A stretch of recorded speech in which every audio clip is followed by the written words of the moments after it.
Don't go near the lake after midnight. Something waits below. The whisper beneath the water. It started with a fog. Thick, unnatural, clinging to the trees like spiderwebs spun from the breath of something ancient.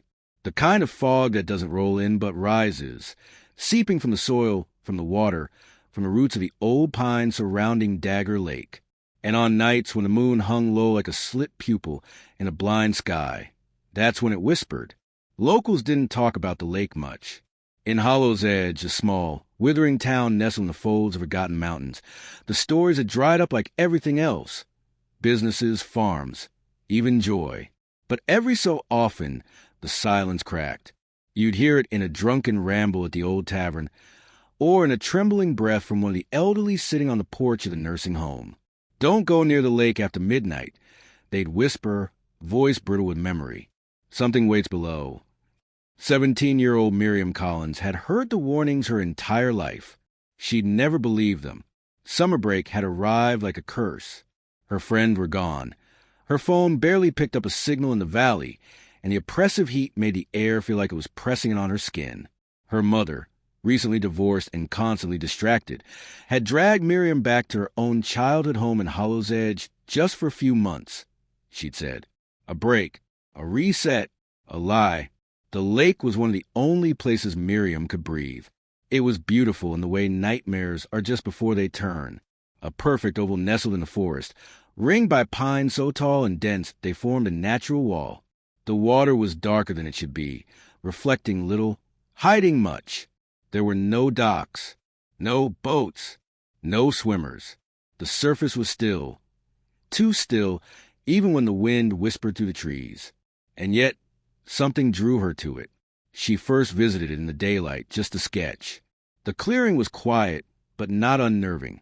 But even then, as her pencil moved across the page, she felt watched.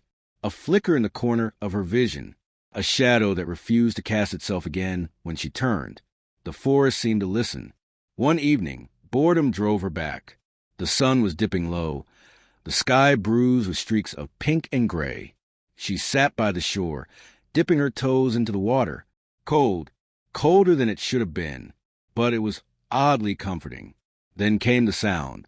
Not quite a splash, not quite a voice, just a ripple of something under the surface, brushing against her foot. She jerked it back, startled, but saw nothing. The water settled once more. Still, empty. A week passed. Each night, she returned, always before midnight, always leaving as the moon began to rise. Her sketches grew stranger, more erratic. The lake began to appear in all of them, even when she didn't remember drawing it. And the things in the water, they weren't fish. Not exactly. That's when she started to hear the name. Not spoken aloud, not even in her thoughts, but whispered between the wind and the rustle of leaves, beneath the calls of distant owls and the sigh of the water lapping against the shore. A name that didn't belong in any language she knew. Sailoroon. It came at odd moments. In dreams. In her waking mind. Like it wanted her to say it aloud. Then came the night everything changed. It was a few minutes past midnight. Miriam had snuck out through the kitchen door. Her mother had fallen asleep to the soft glow of the television, unaware. The path to the lake was muscle memory now. Between the trees, past a split oak, down the rocky slope. The fog was already thick, hugging her ankles like wet cloth. The air smelled like rain and rot. She paused at the water's edge. Something was different. It wasn't just quiet. It was still, the kind of stillness that devoured sound. No chirping crickets. No distant rustle of nocturnal life. Even the wind had died. She should have turned back. But she didn't. A strange calm filled her, as if the fear that should have risen like bile was being suppressed, smothered. She stepped closer, the toe of her shoe brushing the wet sand. The lake shivered. Ripples danced outward from the center, though nothing had fallen in. Her eyes locked on the middle of the water. A small circle of disturbance. Growing. Then it appeared. A shape just beneath the surface. Pale. Human-shaped. Floating upright. As though standing in the water. She couldn't move. Couldn't blink. The figure began to rise. The water peeled away from it like skin, revealing something that almost looked like a person, a girl, maybe. Long, dark hair floated around her like ink in water. Her eyes were open, white, lips blue, skin a pale gray-green. But it was her expression that locked Miriam's breath in her throat. It was smiling, not with warmth, but with hunger. The thing raised one hand, fingers outstretched, and pointed directly at Miriam. The whisper returned, this time not in the wind, but inside her head. Come. Miriam stumbled back, breath ragged, falling onto the rocky shore. Her eyes never left the thing. It didn't move, didn't chase, just floated there, smiling. Then, without warning, it sank. Down, down, until the water closed over its head and the surface returned to that unnatural calm. The crickets returned. The wind stirred. Miriam scrambled to her feet and ran, branches clawing at her arms, lungs burning. She didn't sleep that night. Couldn't. Every time she closed her eyes, she saw that face, heard that word, Sailoroon. By morning, she convinced herself it was a hallucination, a trick of the fog, her own loneliness and desperation warping her mind, until she found the sketchbook. It was open on her desk. She didn't remember taking it to the lake, but there, etched in frantic charcoal strokes, was the image of the thing in the water, the same smile, the same white eyes, and underneath it, scrawled in handwriting that wasn't hers, slanted, old, uneven, was a single line. You answered the call. It remembers. The drowned girl's curse. Miriam didn't tell her mother. How could she? Mom, there's a drowned girl in the lake who speaks in my head. Wasn't going to go over well. Not with someone who barely had the energy to cook dinner, let alone believe in nightmares made flesh. Besides, a part of Miriam wasn't sure it had been real. Maybe it had been sleep deprivation, stress, some deeply buried trauma from a move clawing its way into her subconscious. But the drawing said otherwise. It wasn't just that she didn't remember sketching it. It was too detailed, too exact. The dripping hair, the grin stitched with menace, the eyes like peeled eggshells. That face lived in her head now, carved into her thoughts like initials into bark. She tucked the sketchbook under her bed. She wouldn't go back to the lake. She swore it, but as the hours passed, her conviction frayed like old rope. The name, it wouldn't stop. Sailoroon. It echoed in her dreams. Whispers scratched behind her ears, in the water running from the faucet, in the hum of the refrigerator. It was as if the lake had hooked into her mind and reeled in her soul inch by inch. 3 nights passed. On the 4th, she woke to wet footprints on her floor. They led from the window to her bed. No rain outside. No leaks. Just prints, barefoot small, leading directly to where she lay sleeping. She scrubbed them off before her mother saw. By the 5th night, something changed. The nightmares became memories, ones that weren't hers. She saw a village in firelight. Old, stone houses near the lake. People dressed in worn linen, holding torches, faces contorted in fury. A girl tied to a boulder, crying, screaming, her voice tearing through the night as they dragged her to the water's edge. The words she screamed weren't English, but Miriam understood. I'm not the one who took him. The villagers didn't care. They believed she had cursed a boy, some town elder's son who had wandered too close to the lake and never returned. The girl had been seen whispering at the water's edge. They called her a witch, a deceiver. They bound her wrists with rope. They pushed her into the lake. She sank.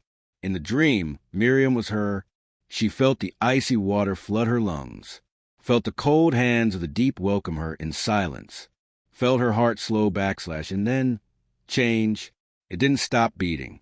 It shifted, twisted, filled with black water and something deeper, rage. When Miriam awoke, she was gasping for air, drenched in sweat. Her fingernails were caked with dirt and lake muck. She checked the window. Open. The footprints were back. Only this time, they were leading out. School was out for the summer, but Miriam went to the library the next day. Not the new digital one in town, but the old archives in the basement of the town hall.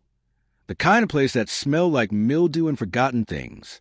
The woman at the front desk, Miss Larimore, was old enough to be stone herself. She didn't ask questions when Miriam requested access to the town's oldest records. What she found chilled her deeper than the lake ever had. A ledger from 1893. A brief, cryptic entry. June 12th, girl drowned at Dagger Lake. Accused of witchery. Name unknown. No body recovered. Locals warned. Midnight belongs to the dead. Another journal, older still, handwritten by a town priest. His words trembled with fear. There is something wrong with the lake. It takes, but does not return. It speaks, but not with voice. The girl is gone, but her presence lingers. Children hear her name in dreams. Livestock refuse to drink. The water is cursed. We must not go near. Another page torn. A drawing of a symbol. An eye, split down the middle beneath waves. Below it, Sailor Rune. Miriam sat there for hours, piecing together fragments. It hadn't started with the girl. She was part of it, yes, but the lake had always been strange. Her death had changed it, or maybe awakened something older, something patient. Whatever it was, it had been waiting. Waiting for her? That night, Miriam tried to stay awake. She locked the window, shoved furniture against her bedroom door, stuffed her ears with tissue. She didn't want to hear it again, didn't want to see her, but it didn't matter.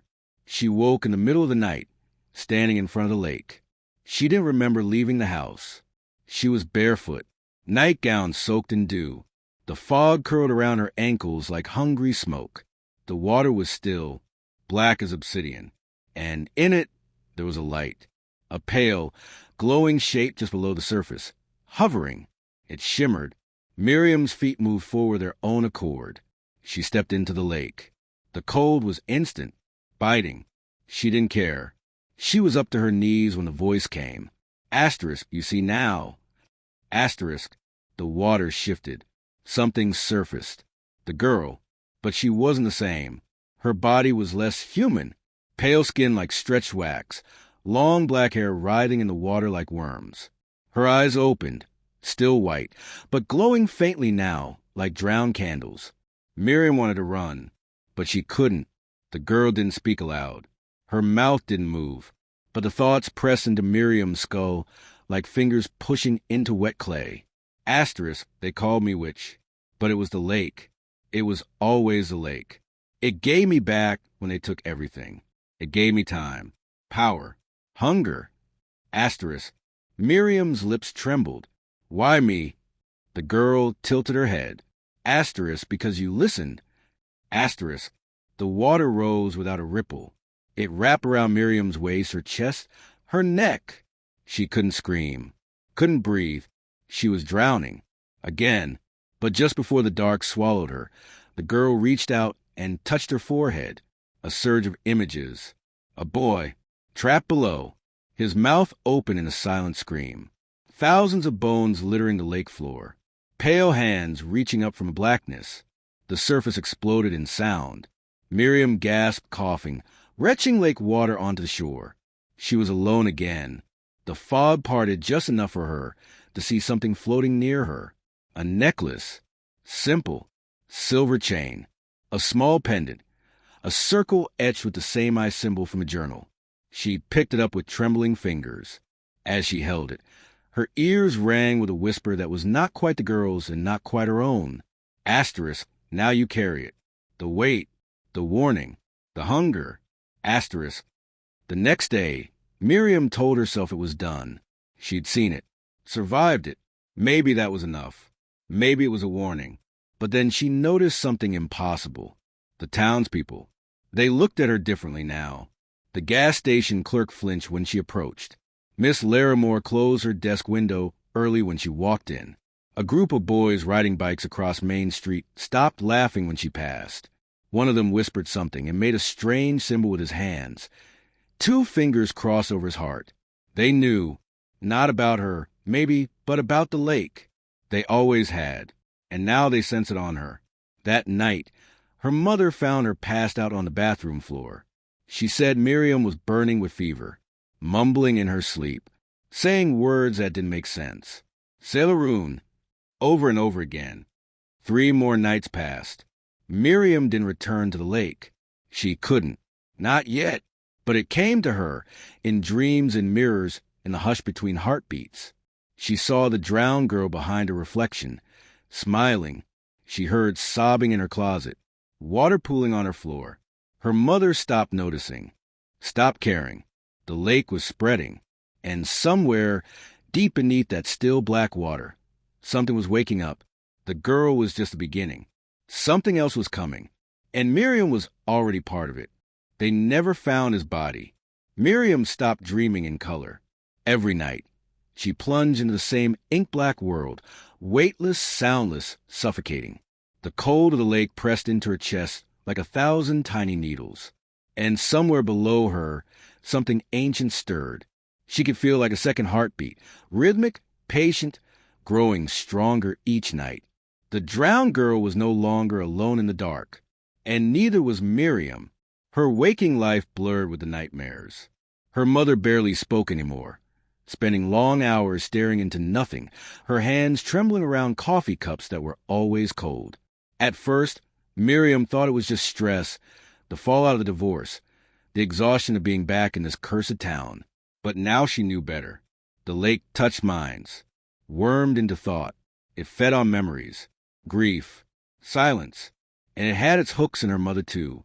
The necklace, the silver pendant with the eye etched into its center, had fused with her skin. Literally, when she tried to take it off that morning, it burned her fingers and refused to budge. The silver had sunk into her flesh, threading veins of black through her collarbone like growing roots. That's when she made the decision to investigate what really happened to the boy, the one from her dreams. Miriam returned to the archives. Miss Lara Moore didn't even look up this time. Her hands trembled as she pushed the thick logbooks across the desk, her eyes darting to the pendant around Miriam's neck. The town had a history of disappearances. That much was clear from the records, entries dating back over 100 years. But they were sporadic, inconsistent, until 1997. That year, a boy named Eli Hawthorne vanished from Hollow's Edge. Miriam read the newspaper clipping. Local teen missing at Dagger Lake. Eli Hawthorne, 16, was last seen around midnight near Dagger Lake. Search parties found no trace of him aside from his shoes at the shoreline. Foul play suspected. Locals remained silent. The article was short, impersonal, sanitized, but the journal entry from the sheriff's desk told a darker story. Witnesses claim he was drawn to the water, said he started acting strange days before, muttering things. Drawings of symbols in his notebooks said he was called. Searchers refused to enter the water after dark. One swore they saw something smiling just below the surface. No body found. Miriam's hands trembled. Eli had been like her, marked, chosen, and now he was gone, but not entirely. That night, she dreamed of him. She stood on the lake shore, fog rolling in like smoke from burning flesh. The water churned silently. A figure floated just beneath the surface, tethered to the bottom by what looked like chains made of bone. It was Eli. His eyes were wide, terrified, lips moving in slow, frantic repetition. Not dead, not dead, not dead. Then his mouth opened wide, too wide, splitting at the corners, a scream pouring out in endless bubbles. Hands erupted from the dark water below him. Dozens, pale, wrinkled, grasping. They pulled him down again, swallowed whole by the thing that lived beneath. Miriam woke up screaming. This time, her mother was standing in her doorway, face ashen, whispering. You saw him, didn't you? Miriam froze. You knew? Her mother nodded slowly, tears sliding down her cheeks. He was my friend. When we were kids, he was the first, but not the last. Miriam stepped closer. What is it? The thing under the lake? Her mother wouldn't answer. She just shook her head and said, It only takes those who hear it. That's why no one talks about it. That's why the town pretends it doesn't exist. Because if you speak its name too often, it listens. Miriam whispered anyway. Sailoroon. Her mother flinched, backing away. Don't. It knows you now. Just like it knew Eli. Just like it knew her The girl, another nod. She wasn't the curse, her mother said, her voice hollow. She was the sacrifice. They thought if they gave it a body, it would sleep again. Miriam's blood ran cold. And did it for a while. The next morning, Miriam followed a hunch. She remembered the graveyard near the lake, a small, overgrown plot behind the old chapel. She didn't know what she was looking for, only that something inside her urged her to go. It wasn't hard to find. Near the back, hidden beneath a tangle of wild ivy, was a headstone so old the name had almost faded completely. But as she brushed the moss away, a strange shimmer traced the letters, like old blood surfacing in stone. Mara, no last name, just Mara, the drowned girl. Something made her reach out and touch the grave, and in a single moment, the world split. She wasn't standing in a graveyard anymore. She was in the past. The world turned sepia around her, flickering like old film. She saw the villagers dragging Mara toward the lake. The girl didn't fight. She didn't scream. She just looked at them with hollow eyes and whispered a single word. He's still below. They didn't listen. They bound her, drowned her, and when her body sank, the lake changed. The clouds above twisted into spirals. The water boiled without heat, and something vast opened beneath it. A dark mouth, an endless eye, a chasm that had waited centuries to be fed. Mara didn't die. She became part of it, and it remembered everything. Miriam gasped and collapsed, back in the present, the stone cold beneath her palms. Her heart pounded like war drums. The grave throbbed with a pulse. It wasn't over. It had never been over. That night, the fog returned in full. It wasn't creepy anymore. It marched, thick and purposeful, rolling into the streets of Hollow's Edge like a living thing. Lights flickered out one by one. Windows slammed shut. Even the animals went silent. And then the lake began to sing. A low, guttural hum that seemed to pulse from the trees, the earth, the bones of the town itself. It wasn't a melody. It was a warning, or a welcome. Miriam knew what it meant. The lake was calling for her again. She couldn't run. She didn't want to. Something inside her, something deeper than thought, knew this was inevitable. She belonged to it now. Whether she'd been chosen or cursed no longer mattered. At exactly midnight, she stood at the shore. This time, the girl was waiting. Mara, she hovered just above the surface, hair coiling like eels, eyes filled with moonlight and despair. "Eli's still down there," Miriam whispered. "Isn't he?" Mara nodded. "So are many. Can I save him?" A pause. Then, "No, but you can set him free." Miriam stepped forward. Water lapped at her knees. The fog closed in. And the last thing she heard before the surface swallowed her whole was the sound of chains breaking far, far below. The chains beneath the water. There was no surface anymore. No sky. No air.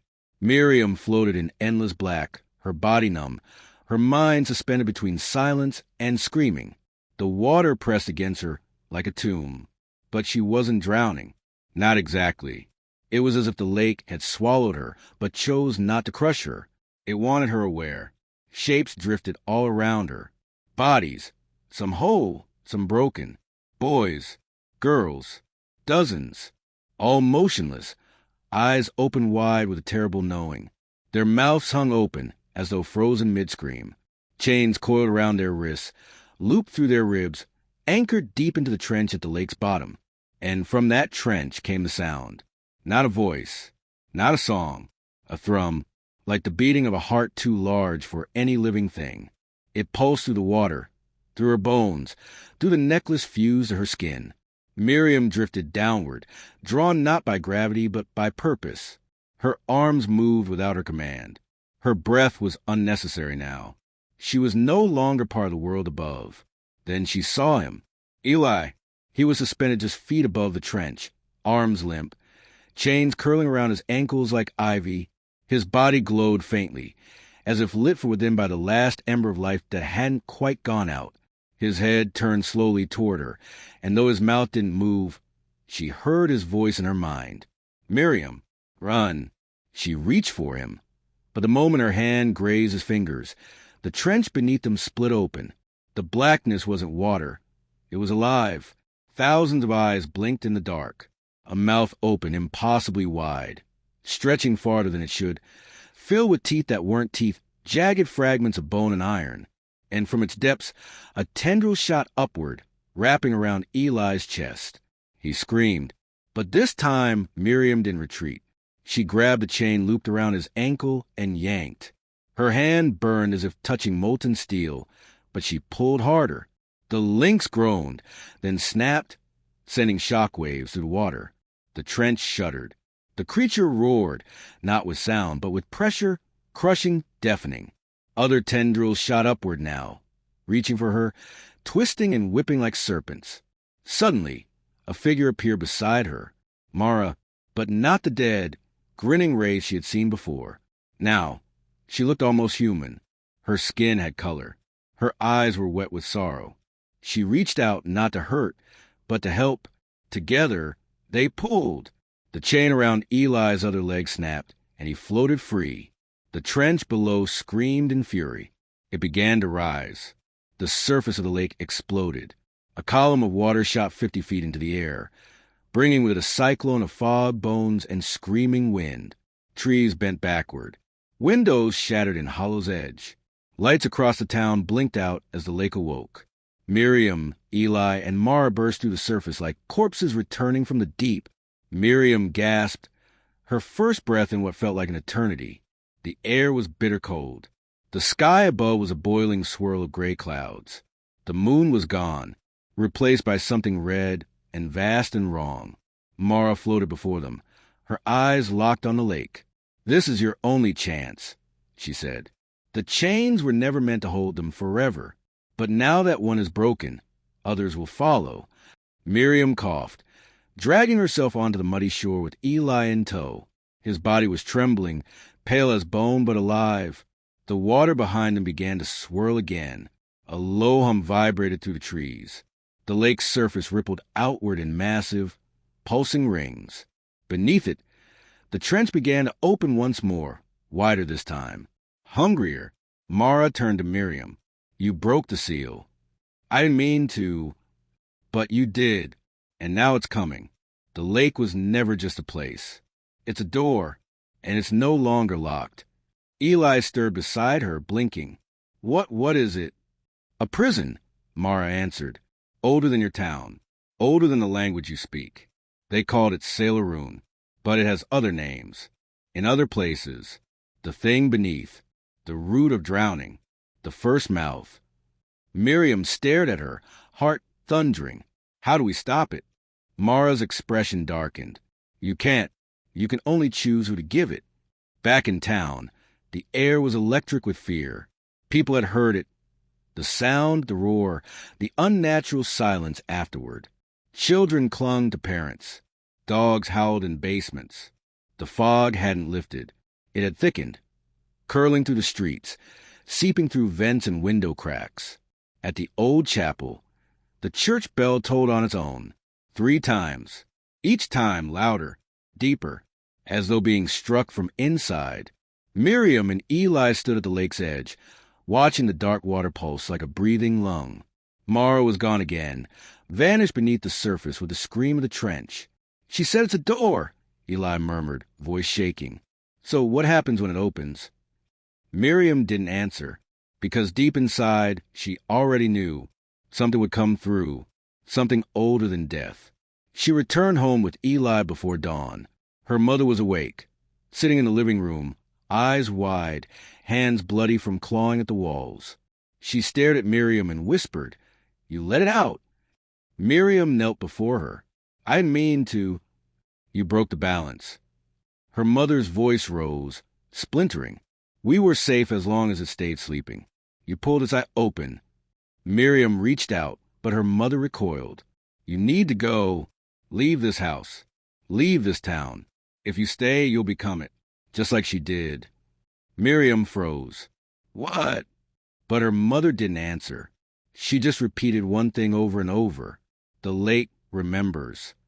That night, Miriam heard whispers outside her window again. Not just one voice. Many, the voices of the dead, calling her name, singing in that deep, horrible tone that came from beneath the waterline. Eli sat on the floor beside her, knees to chest, trembling. "I remember now," he said. "I remember being down there. I was awake the whole time." Miriam turned slowly. "I wasn't the first," he whispered, "but I was meant to be the last. You broke the chain." A chill settled in her bones. "Then what happens now?" she asked. He didn't answer, but the pendant around her neck began to glow. The next morning, the lake overflowed its banks. It wasn't water that spilled first. It was blood, dark, thick, and ancient. And behind it, a single figure walked out of the fog, eyes glowing like lanterns beneath the drowned veil of her hair. Mara had returned, but this time she was not alone. She walked out of the lake. They saw her from a hill above Hollow's edge, the silhouette of a girl walking through the fog, leaving trails of blood behind her. The lake had risen overnight, flooding its shores, its water thick with decay and bones. The trees along its edge had turned black, leaves curled as if scorched by invisible fire, and Mara walked between them, barefoot, her skin no longer pale but porcelain white, stretched too tightly across her bones. The glow in her eyes wasn't from the moon. It was from something deeper, something that pulsed behind them, watching through her. Miriam and Eli stood together on the roof of the school, overlooking the main road as the fog rolled in like smoke from a burning world. Mara wasn't alone. Shadows followed her, slow, shambling figures half submerged in mist. Some were missing limbs. Others dragged chains behind them like wedding veils. They were the drowned, and they were coming home. The entire town seemed frozen in fear. No one ran. No one screamed. The people of Hollow's Edge had always known, even if they never said it aloud. Their silence had been part of the pact, as long as they looked away. The lake took only a few, but that balance was broken now, and Mara had returned to collect what was owed. "Is it her?" Eli asked, his voice a hoarse whisper. Miriam nodded. "Yes, but she looks different. She is different." Mara stopped in the center of Main Street. She lifted her face to the sky, and the clouds parted unnaturally, revealing a blood-red moon haloed in black mist. Then she opened her mouth, not to scream, not to speak, but to exhale. A thick, black mist poured from her mouth and spread across the town like spilled ink. Where it touched windows, glass cracked. Where it touched people, they fell to their knees, eyes rolling back, mouths stretching wide in silent screams. The dead remembered, and now the living did too. Miriam turned to Eli. "We have to go to the chapel." "Why the chapel?" "Because it's the oldest place in town. If there's anything here that can bind her or stop what's coming, it'll be there." Eli didn't argue. They ran. The chapel stood silent atop the hill, its bell tower broken, roof caved in. Vines and rot had swallowed most of the structure, but something about it felt untouched, preserved by something other than time. Inside, candles were already lit. A ring of them surrounded the altar, and at the center lay a book, thick leather-bound, its pages cracked and yellowed. The same symbol from the necklace was etched into its cover, the eye beneath the water. Miriam stepped forward. Her fingers trembled as she opened it. The pages writhed beneath her touch, shifting language until it formed words she could understand. A curse was never cast. A curse was never broken. The lake feeds on silence. The girl was only a voice. Below the passage, a ritual, not to banish, but to bind. "I can't stop her," Miriam said aloud. "But maybe I can trap her again." Eli knelt beside her. "Trap her where?" "The lake's already broken."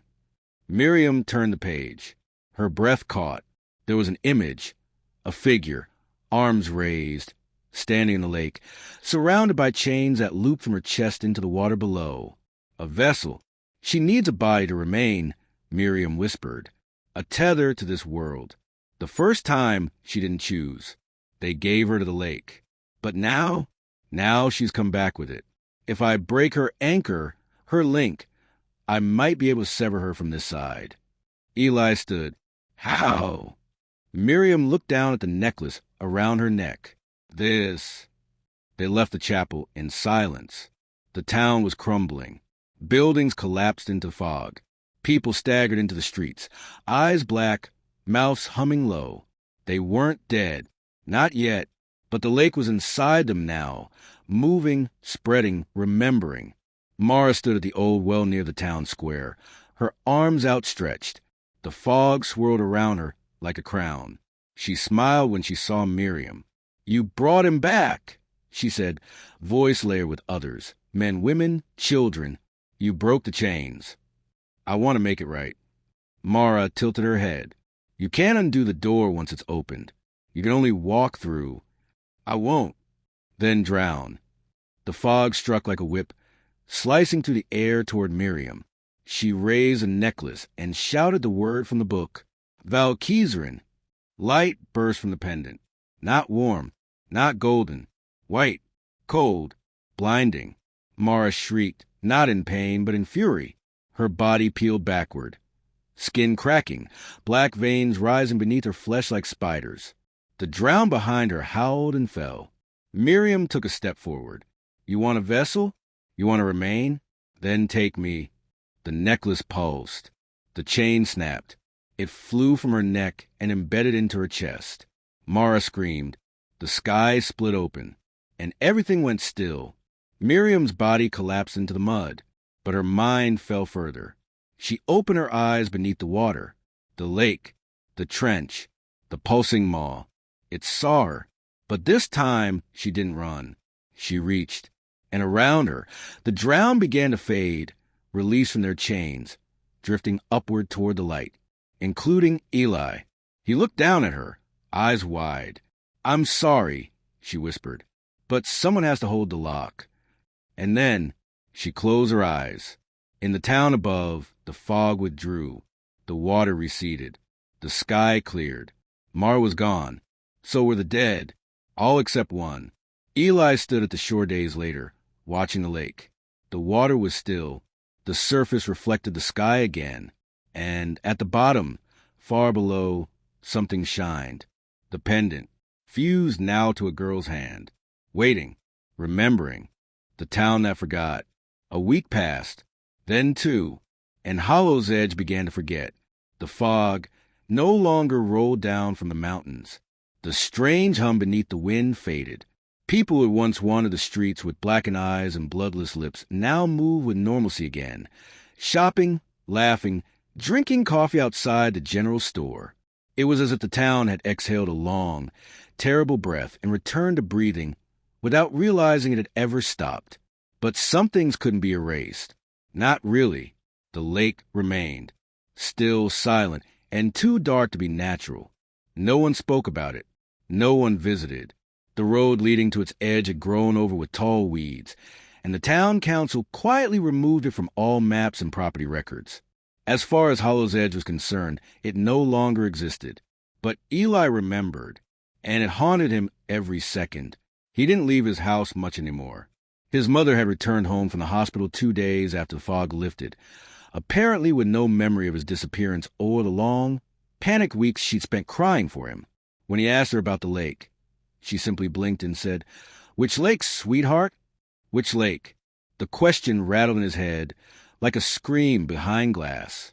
Eli sat at the window now, every night, staring toward the forest. He saw the glow of street lamps dimming near the edge of pines. He saw the blackness that no longer came with mist, but with weight.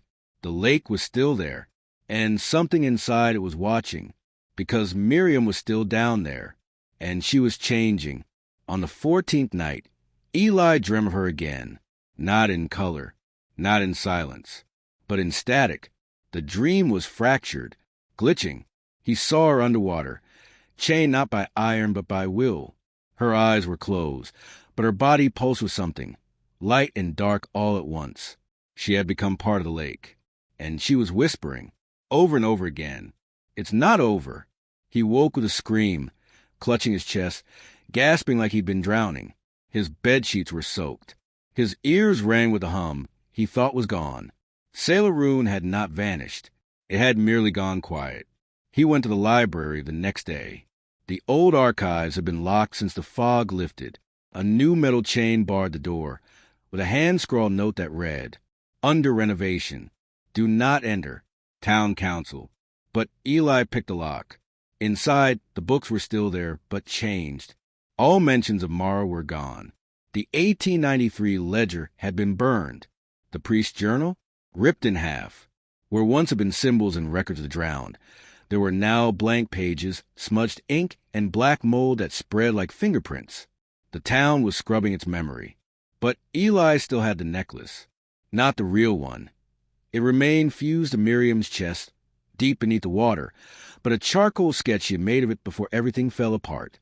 He kept it folded in his wallet. A symbol of what had happened, what was still happening. And that night he saw it glowing. He returned to the chapel. It was darker now. The candles long extinguished, the roof more collapsed than before. But something inside still stirred. Not Mara, not Sailoroon, but something that remembered. The book was gone. But behind the altar, Eli found carvings he'd never noticed before, scratched deep into the stone, almost ritualistic. Circles within eyes, eyes within water, chains that looped endlessly through one another. And in the center, Miriam's name, carved in his handwriting. But he hadn't done it. His hands trembled. The walls seemed to breathe, and the wind outside carried voices he hadn't heard since that night. Miriam, the vessel, the chain. That's when he heard the bell. It tolled once, low, slow, from the broken tower above. It hadn't rung since the night the lake rose. Eli stepped outside and looked down toward the forest. The fog was returning. Not thick, not yet, but crawling, testing, reaching with fingers of silver and ash. And in the distance, down by the water's edge, a figure stood alone. Not Mara, not yet, but something familiar. Miriam. He ran. Branches scraped his skin. The forest whispered like it used to, shivering with unseen movement. He pushed past the dead leaves, the bramble, the cursed path they once walked together. When he reached the shore, the water was still. And there she was, standing in the shallows. Her hair floated weightlessly around her shoulders. Her skin was pale, but not dead. Her eyes opened slowly. Not glowing, but not human either. "Miriam," he called, breathless. She turned, smiled. "You remembered." He stepped forward, tears rising. "I thought you were—" "Gone," she said. "I was, but the lake keeps what it loves. And it loved me." Eli's heart sank. Are you still you?" Miriam didn't answer. Her feet sank slowly back into black sand below the surface. "I don't have long," she whispered. "The lake's asleep, but only barely. When I severed the bond, I took Mara's place." "You mean—" "I'm holding it back, Eli, like she did, like all of them did. But I'm stronger. I won't let it rise again." He moved closer, knee-deep now in the water. "There has to be a way to bring you back." She shook her head. "If I leave, it opens—" The fog thickened slightly. Something deep beneath the surface trembled. Eli looked at her, eyes full of sorrow, awe, guilt. "I'll come back," he said. "Every night. I'll wait for you." Miriam stepped closer. She kissed his forehead. "I know." And then, like mist under moonlight, she vanished. Back in town, the fog receded once more. The people returned to forgetting. But Eli never did. He visited the lake every midnight. And sometimes, only sometimes, he would see her shadow standing beneath the water, watching, smiling, remembering. Because though the town had forgotten, the lake never forgets. She speaks through the water now. Eli stopped sleeping. Every time he closed his eyes, he heard her voice, not just as a memory, but alive and moving, curling around the edges of his thoughts like vapor, not screaming, not begging, whispering, warning. The first few nights after seeing Miriam in the lake, he convinced himself it was grief, some trauma-born hallucination crafted by guilt and longing. But then he saw the ripples again, on a perfectly still morning, with no wind, no fish, and no reason. The water moved in deliberate patterns, as if breathing. Then came the voice, soft, so faint he could only hear it when everything else went quiet. Not long now. He returned every night, same time, just past midnight. It became ritual, flashlight, jacket, journal. He no longer feared the woods or the path. The lake didn't threaten him. Not anymore. It recognized him. And more disturbingly, the lake began responding. He spoke out loud one night, standing ankle-deep in the water, the moon above shrouded in soft fog. "Miriam, are you still in there?" At first, nothing. Then ripples. 3 circles. Then stillness. "Was that yes?" he asked. A moment passed. Then 4 ripples. Different. His heart skipped. This was a pattern. A code. The lake wasn't just alive. It was speaking back. The next morning, he pored over books in the school library. Books no one touched, hidden in the unused corner of the basement under broken shelves. Old religious texts, occult journals, local mythology that teachers had tossed aside long ago. One entry stood out, buried in the margin of a 1940s devotional. Water that responds is never pure. If it speaks, it remembers. And if it remembers, it waits. Another, there's a language of the drowned. Not words, but patterns, circles, ripples, a rhythm that carries the voice of the lost. That night, Eli returned to the lake and brought a notebook. He began to map the ripples. By the 4th night, the pattern emerged. It wasn't random. It wasn't wind. It was intentional. 2 ripples. Pause. 3. Long pause. 4. Then stillness. He repeated the rhythm aloud. And for the first time, the voice in his head spoke clearly. Miriam. Her voice was different now. Older, heavier, wrapped in the weight of something immense. "You're close," she whispered. "But you need to see it." "See what?" he asked. The wind died. The moon flickered in the clouds. "What waits below? What watches me?" Eli returned to the chapel. It had collapsed more since the last storm. Half the front wall had caved in, but the altar still stood, broken, scorched, yet strangely untouched.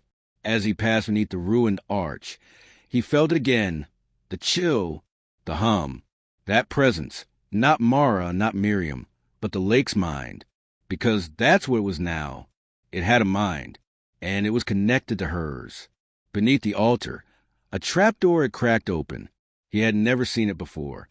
He descended into the darkness with a flashlight, the narrow stone steps soaked in cold moisture. Cobwebs stuck to his arms. The air grew heavier, metallic, like blood and rot. At the bottom, a room, circular, lined with bones. At the center, a stone basin filled with stagnant water, and carved into the floor around it, the same symbol for Miriam's pendant, the eye beneath the water. As Eli approached, the water began to ripple. Then it showed him.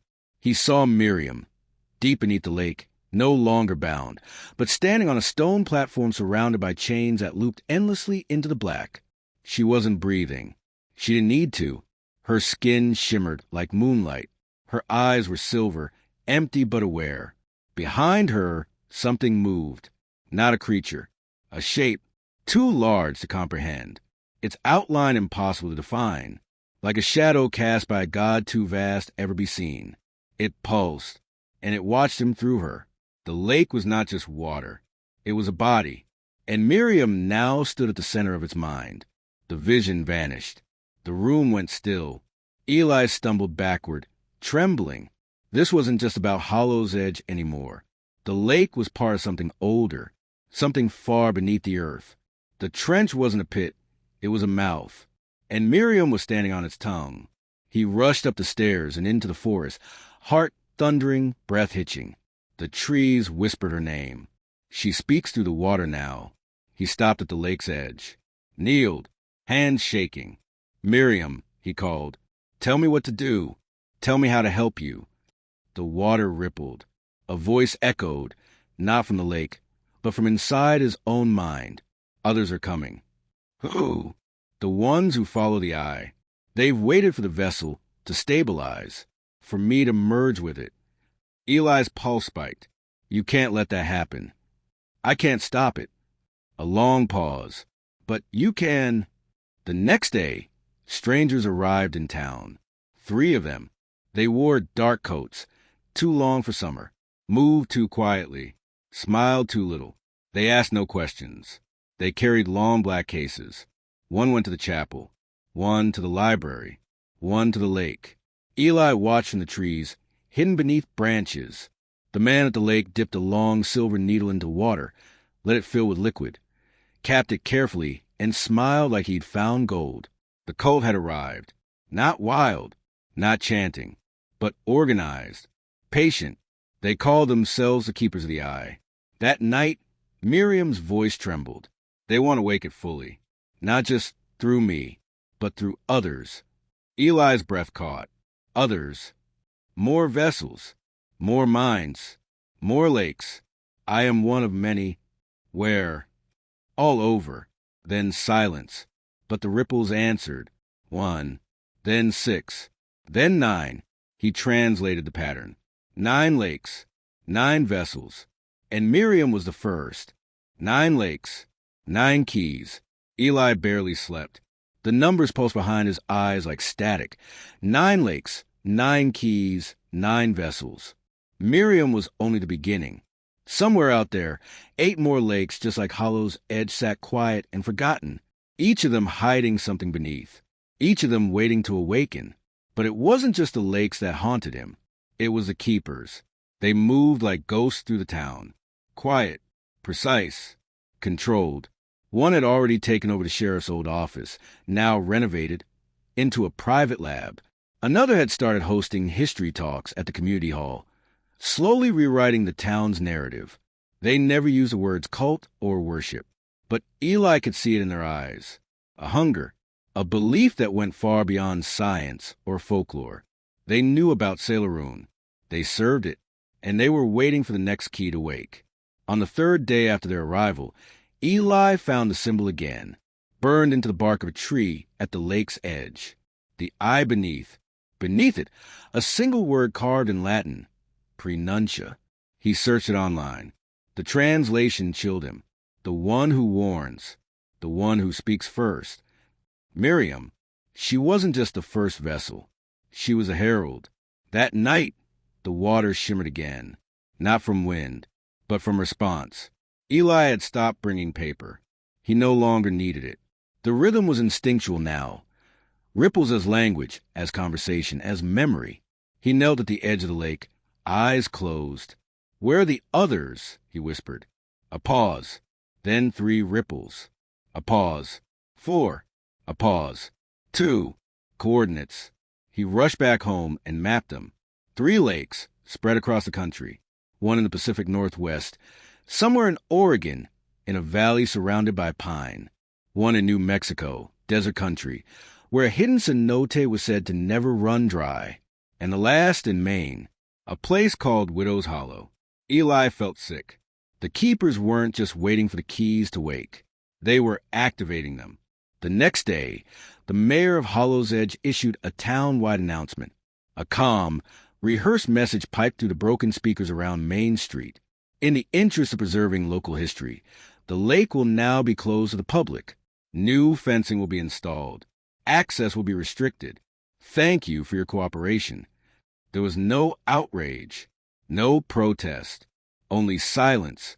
The whole town had grown heavy again, not with fear, but forgetfulness, like a fog not over the land, but inside their heads. Only Eli remembered. Only he still heard her. Miriam's voice came stronger that night. I can feel them, opening the others. Can you stop them? He asked. No, I can barely hold this one. What do they want? To bring it fully into this world, to give it enough vessels that it no longer needs us. When all 9 keys turn, the gate will open. Eli sat at the edge of the water, watching the fog rise once again. It wasn't thick. Not yet, but it knew. You said there's a way to stop them. There is. What is it? A long pause. Then, break the chain before they finish forging it. He stared down at the water, the other vessels. They don't know what they are. Yet. Eli stood, heart pounding. If I find them first, you might be able to save them. 2 days later, the first disappearance was reported in Oregon. A boy named Lucas Greer, Age 15. Last seen walking into the woods near Halcyon Lake during a blood moon. His shoes were found on the bank. No sign of struggle. His parents claimed he'd been having nightmares about drowning.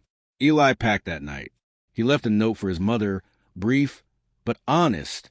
There are things happening that go deeper than you know. I'm going to try to stop them. If I don't come back, remember me, and stay away from the lake. He took only what he needed: his journal, the map, Miriam's pen and sketch, a flashlight, and the recordings he'd made of the ripple messages. The first stop would be Oregon, then New Mexico, then Maine. But just before he left, he went to the lake one last time. The water was perfectly still. "Do you think I can do it?" he whispered. Her voice answered, soft as breath in snow. "You're already doing it." Eli knelt and touched the surface. "I'll come back for you. I swear." A ripple circled outward from his finger, then another, and beneath the surface he saw her, not drowning, not fading, but waiting. As he walked away from the lake, fog curled behind him, watching, measuring, counting time, because 9 lakes meant 9 gates, and only one had spoken so far. The rest were beginning to listen. The second lake is waking. The trees in Oregon whispered like they knew Eli's name. He had been traveling for 2 days, sleeping in bus stations, hitching rides with quiet strangers who barely spoke. He kept the pen and sketch close, folded in his pocket, fingers brushing over like a talisman. Every time he blinked, he saw the lake, his lake, Miriam's face beneath the surface, the ripples speaking in rhythm. But now he was here, Halcyon Valley, silent, hidden in a stretch of pine that smelled like moss and old secrets. The local paper at the gas station hadn't printed anything about the missing boy, but Eli found a yellowed flyer stapled to a telephone pole on the edge of town. Missing: Lucas Greer, 15, last seen near Halcyon Lake. A hand-drawn map was scribbled beneath it, showing the lake's trailhead just beyond a church at the forest edge. The same symbol had been carved into the post beneath the flyer. The eye beneath. Eli didn't waste time. By dusk, he stood at the shore of Halcyon Lake. It was different from the one back home. Bigger, deeper, colder. A thin sheet of fog licked the surface. The forest stood like silent sentries around the water, watching without eyes. Eli dropped to his knees and placed his hand just above the water. No ripples, no voice, no Miriam, but something else stirred. He whispered, "Lucas, are you here?" The fog thickened. The wind died. And then a single ripple. Then 2. Then a pause. A pattern. He knew what it meant. Awakening. That night, he found an abandoned ranger cabin half buried in the hillside. The lock had rusted off, and animal tracks covered the dirt around the porch. Inside, dust coated everything, but there was shelter and silence. Eli lit a candle and opened his journal. He mapped the ripple pattern again. The language had evolved. This wasn't just communication. It was instruction. The lake wanted to be heard now, and it wanted Lucas to speak. He dreamed again, not of Miriam, but of someone else. A boy standing ankle-deep in water, crying blood, eyes rolled back, chains dragged behind him, linked not to the lake, but to something beyond the trees. The boy's mouth opened, and something stepped out, tall, wreathed in mist, headless, hands covered in eyes. Eli screamed awake.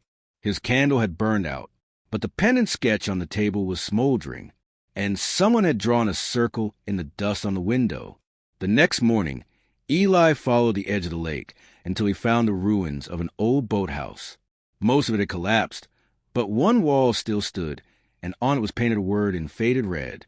Second, just beneath it, a chain etched into the wood. 9 links, 1 broken. 8 remained. Lucas was the next. But where was he? Then he heard the song. Faint, off-key, like a child humming underwater. It came from across the lake. Eli sprinted through the trees, heart pounding, following the melody. It looped endlessly, like a broken music box. As he approached the crumbled pier on the other side, he saw a figure standing at the edge. A boy, barefoot, pale, hair dripping wet. Lucas, Eli called softly. The boy didn't turn, but he spoke. They told me I was chosen. Who did? Eli asked, stepping closer. Lucas smiled too wide. The keepers. Eli froze. They're already here, he asked. Lucas nodded slowly. They came last week. Said the water wanted me. Said I'd understand once I let go. Let go of what? Lucas turned. His eyes were solid black. Fear. And with that, he stepped forward and walked into the lake. Eli screamed and dove in after him. But the water was wrong. It didn't move like normal water. It sucked him down like breath through teeth, wrapping around his limbs like fingers. He fought, kicked, screamed, until something pulled him free. Not the lake. Someone else. When Eli surfaced, coughing, shaking, he was back on shore. And standing above him was her, but not Miriam, a girl no older than 12, wearing a white dress soaked in algae. Her face was pale, her lips blue, and her eyes were weeping water. You shouldn't be here, she said. Who are you? Eli gasped. The girl crouched beside him. I was the second, but they didn't finish me. You mean? They tried to make me the key, but I broke. Eli's pulse quickened, then helped me stop them. She looked toward the water, her expression turning distant. They're almost ready. When the third wakes, there will be no stopping it. Where? He asked. She turned slowly. Maine, Widow's Hollow. Then she smiled and dissolved into mist. Eli staggered to his feet. The lake was quiet now. Lucas was gone. But the second vessel had been claimed. He felt it in his bones. The chain had another link, and across the country, another lake was opening its eye. The final link. The train to Maine moved like a slow breath through the dying wilderness, weaving through gray woods and whispering hills. Eli sat alone in the last car, a notebook open on his lap. Pages filled with ripple patterns, half-legible warnings, and sketches of eyes, dozens of them, all watching from below. The page beneath his hand trembled slightly, not from movement, but from something deeper, a pressure, a presence. He didn't need confirmation anymore. He knew the final key was about to turn, and when it did, the gate would open. Widow's Hollow wasn't on most maps anymore. The town had shrunk into itself. Population 79, no internet, no cell towers, just an old church, a few cabins, and a general store with a rusted sign that read, God sees all. The lake sat like a bruise in the center of the woods, silent and oily, its surface unbroken. Locals never mentioned it. When Eli asked about it at the store, the man behind the counter just said, no such place, and rang up his bottle of water without blinking. But that night, Eli found it, not by trail, but by instinct. It called to him. Widow's Hollow Lake was smaller than the others, but it felt worse. Not just haunted, hollow, like the land itself had been scooped out to make space for it.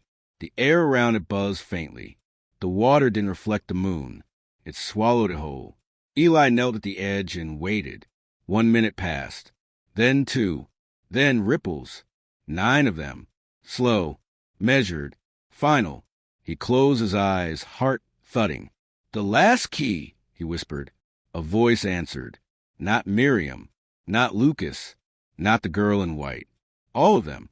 A chorus, young and old, broken and bound, speaking to the lake itself. We're ready. The ground trembled beneath him.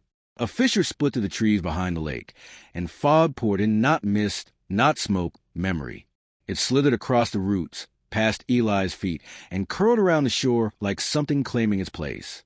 The water churned just once, and then silence. He heard footsteps. Turning slowly, he saw the boy, 16, maybe 17, pale, shirtless, eyes rimmed in red. A thick black mark stretched across his chest in the shape of a circle with a vertical slit. The eye, now burned into flesh. You're the 9th, Eli said softly. The boy nodded. My name's Jonah. Do you know what they've done to you? I do now. Eli took a step forward. You don't have to go through with it. Jonah smiled. I already did. They told me I was a final voice. That when I speak, the water will remember its shape. The door will open from beneath. You can still fight it, Jonah's voice cracked. I don't think I want to. The fog thickened. Chains emerged from the lake. Real iron rusted with time. They slithered up the bank, coiling around the trees like vines, wrapping around stones and roots and memories. The forest groaned. From the lake, a shape rose. Tall, thin, faceless. Its arms dragged behind it like oars. Its skin shimmered like oil under moonlight. Its eyes, dozens of them, opened slowly across its chest, glowing red. It spoke without a mouth. 9 keys turned. The door opens. The air shattered like glass.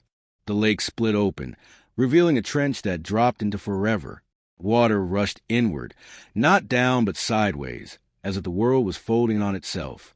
A sound emerged, not a roar, but a deep breathing, ancient and wet, like lungs that had never known air. Eli screamed over the noise. Miriam! And then she rose, not from the lake, from within it. Miriam stood atop the trench's edge, chains dragging from her arms, her eyes glowing white with fury. But her face was still hers. She raised one hand, and the water froze. The creature from the trench shuddered. Miriam stepped forward. You were promised this world, she whispered, voice echoing in every direction. But you forgot something. The creature tilted. I never broke. The lake convulsed. Chains snapped upward from its depths, wrapping around the trench, the creature, the forest, the memories. Jonah screamed as the mark on his chest burned. Eli fell to his knees, watching as the water boiled, hissed, then began to glow. From beneath, from Miriam, from every soul the lake had stolen and remembered. One by one they appeared. Lucas, the girl in white, the others, 9 vessels, now standing against the thing that created them. Miriam's voice boomed across the water. You wanted to be remembered, so now you will, as the thing we refused. She plunged her hand into the trench, and it began to collapse. The water surged inward. The ground shook. The fog screamed. The eye flickered once, then shattered. And the lake was emptied. When Eli opened his eyes, it was morning. The lake was gone. Not dried up, gone. In its place was a crater, steaming, silent. Trees had returned to color. Birds sang above. And Jonah was gone. So were the chains. So was the fear. He stood alone in the crater, clutching the pendant sketch. Then he heard her voice. Once more, thank you. He looked down, and there, half buried in the ash, was the real pendant, still warm, still pulsing. Epilogue. 2 years later. Eli teaches folklore at a university on the coast. No one remembers Hollow's Edge, or Halcyon, or Widow's Hollow. They exist only in his journals now. He writes, he records, he remembers.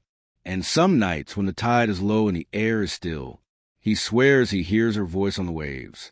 Not drowning, not lost, just watching. Because while the lakes may be gone, the water still remembers. The end.